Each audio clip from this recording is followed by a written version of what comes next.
Prince साहब, कल की मीटिंग के बारे में आप कई जो कल श्रीनगर में जो मीटिंग हुई उसके बारे में सर आपका क्या कहना है? फर्स्ट बहुत शुक्रिया आपका। कल जो श्रीनगर में मीटिंग हुई कांग्रेस भवन में, इससे पहले जम्मू कांग्रेस भवन में मीटिंग हुई, तो कल पीसीसी मेंबर्स की मीटिंग बुलाई थी जो हमारे स्टेट प्रेसिडेंट है और जो बाकी मीर साहब थे उसमें, और तारिक हमीद खरा साहब थे, मतलब जो भी लीडरशिप जेएन की रमन बालाजी थे और रजनी पाटिल जी थी। तो वहाँ पर एक रेजोल्यूशन हमने पास किया है कि जो पीसीसी मेंबर्स जो उन्होंने रेजोल्यूशन पास किया है कि हम एक्सेप्ट है राहुल गांधी जी जो है तो उसको हम प्रेसिडेंट पार्टी प्रेसिडेंट बनाएंगे। तो उसी बारे में मीटिंग थी। ऐसा भी कहने में आया, जो हमारे सूत्रों से जो इन्फॉर्मेशन मिली है कि पहली दफ़ा बैंक से यहाँ पर पीसीसी मेंबर ने उसमें हिस्सा लिया, क्या ये सही है? हाँ, ये सही बात है कि इससे पहले पीसीसी मेंबर अगर हम इलाके बैंक की बात करें तो यहाँ पीसीसी मेंबर कोई नहीं था।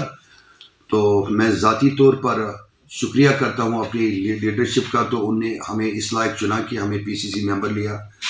तो हमारे कॉन्स्टिट्यूंट से जितने भी पीसीसी मेंबर से मेरी तरफ से भी उनको मुबारकबाद, और पार्टी लीडरशिप को मेरी तरफ से मुबारकबाद की दुनिया हमें इस लायक समझा। ताज मोहिद्दीन की बात की जाए, उसमें उसी वक्त एक रिएक्शन की गई कि जो मेंबरशिप है ये अभी नहीं हुई, ये उसका ये कहना था। क्या कहना चाहते हो इस बारे में आप? देखिए, अगर हम 2021-2022 की मेंबरशिप की बात करें तो जो वाकई कांग्रेस का कार्यकर्ता है तो उसके पास बाज़ाब्ता तौर पर मेंबरशिप है, तो इन्होंने खुद मेंबरशिप नहीं की। तो उसको पहले देखना चाहिए कि मेंबरशिप लॉन्च हुई कि नहीं हुई। घर घर हम गए, मेंबरशिप हमने काटी, उसका मैं ज़मीनी तौर पर ये सबूत आपको दूंगा। बाज़ाब्ता तौर पर मेंबरशिप लॉन्च हुई है, हर किसी ज़िले में लॉन्च हुई है, हर किसी ब्लॉक में लॉन्च हुई है, हर की जो म्यूनसिपल एरियाज़ है वहाँ पर लॉन्च हुई है। तो हो सकता है कि उसको पता ही नहीं चला कि मेंबरशिप कब हुई।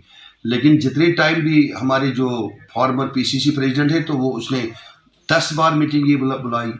रजनी पाटिल जो हमारी जो यहाँ पर इंचार्ज है उसने मीटिंग बुलाई, श्रीनगर में बुलाई, मेंबरशिप के बारे में अवेयर किया जो भी कांग्रेस के वर्कर्स है। तो हो सकता है उसको पता ही नहीं होगा, लेकिन अब उसको कोई फायदा नहीं है क्योंकि वो पार्ट ऑफ कांग्रेस नहीं है। ताज मोहिद्दीन सर वो तो पार्ट ऑफ कांग्रेस नहीं है, तो हमें उस बारे में भी बात नहीं करनी है। जो हमारे पीसीसी प्रेसिडेंट थे, वहाँ फॉर्मर पीसीसी प्रेसिडेंट थे, सीडब्ल्यूसी के मेंबर तारिक हमीद खरा जी थे, रजनी पाटिल थी, जो हमें बीआरओ जो सेंटर से आई थी वो थी वहाँ पर। तो हमें उसको सफाई देने की जरूरत नहीं है। एलके आडवाणी की जो रथ यात्रा थी और राहुल गांधी, इसमें क्या फर्क है? देखिए, जब आडवाणी जी ने रथ यात्रा की तो उसमें और राहुल गांधी जी जो भारत जोड़ो यात्रा कर रहे तो उसमें बहुत अंतर है। अंतर इसलिए है कि जब आडवाणी जी ने रथ यात्रा शुरू की तो उसमें कम से कम 650 लोग मारे गए। तो जहाँ जहाँ से वो गुजरी, वो यात्रा जहाँ जहाँ से गुजरी, चाहे हम यूपी की बात करें, चाहे हम पंजाब की बात करें, तो वहाँ दंगे हुए। उसके बाद जितने दंगे हुए तो वो सबको पता है। जो राहुल गांधी जी की यात्रा है तो उस यात्रा में जो मैनिफेस्टो है कि भारत जोड़ो, भारत जोड़ने का मतलब है कि हिंदू मुस्लिम सिख ईसाई ये कांग्रेस जोड़ने का काम करती है। और ये नारा जो है ये कांग्रेस का नारा है, हिंदू मुस्लिम सिख ईसाई आपस में है भाई भाई। तो हमें फख्र होना चाहिए राहुल गांधी जी पर कि इतना लंबा सफ़र उसको तय करना है। लास्ट में उसको जम्मू कश्मीर में उसको हम स्वागत करेंगे। और हमारे लिए बहुत खुशकिस्मत कि एक ऐसा इंसान हमें हमारे देश में है कि जो लोगों को जोड़ने का काम करता है, तोड़ने का नहीं। तो आप देखते हो हजारों की संख्या में, लाखों की संख्या में, चाहे हम स्कूली बच्चों की बात करें, चाहे हम लोगों की बात करें, चाहे कोई बुजुर्ग हो, चाहे कोई नौजवान हो, तो उसके साथ जुड़ते हैं। तो उसका पैगाम यही है कि हमें आपस में जुड़ के रहना है। तो हमें फख्र है उस पर। जो भेदभाव है वो खत्म करने के लिए ये यात्रा है। क्या प्रिंस साहब आप रोकना चाहते हैं कि जो बैंक के पीसीसी मेंबरों ने हिस्सा लिया है, क्या ये मतलब आगे भी ऐसा बढ़ने को मिलेगा या ये ऐसे ही रहेगा?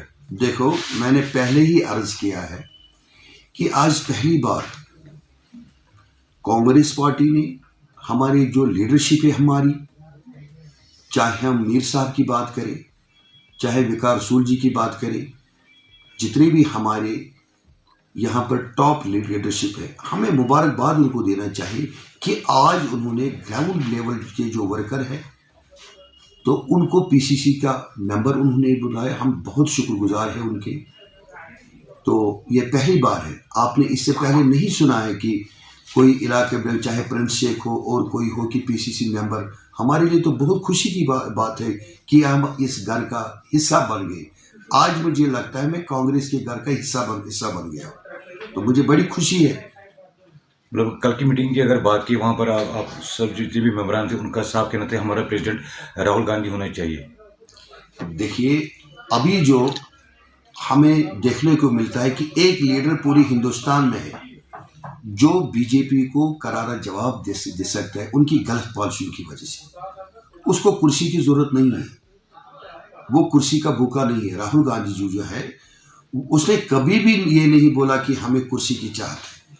लेकिन चाहे हम महंगाई की बात करें, चाहे हम जो भेदभाव आज पूरे हिंदुस्तान में, हमारे हिंदुस्तान में हो रहा है, हमारे देश में हो रहा है, तो उसको लोगों को उजागर करने के, लोगों को अवेयर करने के लिए जो उसने कदम उठाया, उसी बेस पर हम ये बोलते हैं कि हमारा जो पार्टी प्रेसिडेंट होना चाहिए वो राहुल गांधी जी होना चाहिए। दूसरी बात मैं इसके साथ जोड़ना चाहता हूं, आज हिंदुस्तान में एक नाम है, क्योंकि लोगों ने उसको जांचा, लोगों ने राहुल गांधी जी को परखा। एक यंग इंसान 3500 किलोमीटर इस प्रपोज के लिए मतलब यात्रा करेगा, क्योंकि मैं भारत को जोड़ूं, भारत के लोगों को जोड़ूं। उसमें कोई मजहब की बात नहीं है। जिस तरह बाकी पार्टी ने यात्रा की, उसने मजहब को बीच में लाया, और उसका जो सजा जो हम वो आज पूरे हिंदुस्तान के, पूरे देश के लोग आज वो भुगत रहे हैं। लेकिन जो राहुल गांधी जी ने ये कदम उठाया है, हमें सल्यूट करना चाहिए इसको। नौजवानों को इसको साथ देना चाहिए, क्योंकि जो कांग्रेस की आइडियोलॉजी है वो पहले से ये रही कि हम हिंदुस्तानी हैं, हिंदुस्तान में रहते हैं, हिंदुस्तान बहुत बड़ी डेमोक्रेटिक कंट्री है, तो इस कंट्री के लोगों को आपस में जोड़ना बहुत जरूरी है। जिस तरह पहले था, 47 के बाद उतने दंगे नहीं हुए जितने हम जो आजकल मौजूदा गवर्नमेंट है इसमें हुए। तो ये जरूरी थी कि इसलिए हमने जो क्वालिटीज हमने राहुल गांधी में देखी, बीइंग ए पीसीसी मेंबर, में यही बात बोलूंगा कि राहुल गांधी जी इस वक्त देश की जरूरत है, इस वक्त जम्मू कश्मीर के लोगों की जरूरत है राहुल गांधी जी। बाकी बहुत बहुत शुक्रिया आपका।